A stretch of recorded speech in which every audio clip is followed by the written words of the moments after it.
Front में भी सही है, थोड़ी सी डैमेज है ये साइड से, ये देख लें। यहाँ से ओनली एक दरवाज़ा और फेंडर जो है ना वही चेंज करना पड़ेगा इसका। ये होंडा सिविक है 2020 मॉडल,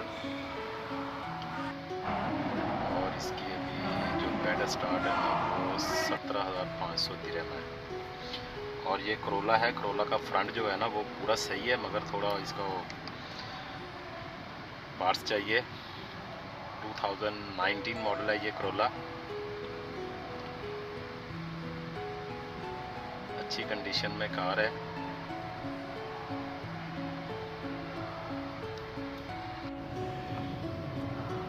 ये देख लें जी, इसका एयरबैग ओपन नहीं है, एयरबैग नहीं, कोई भी नहीं इसका एयरबैग खुला, और यहाँ से स्क्रैच है।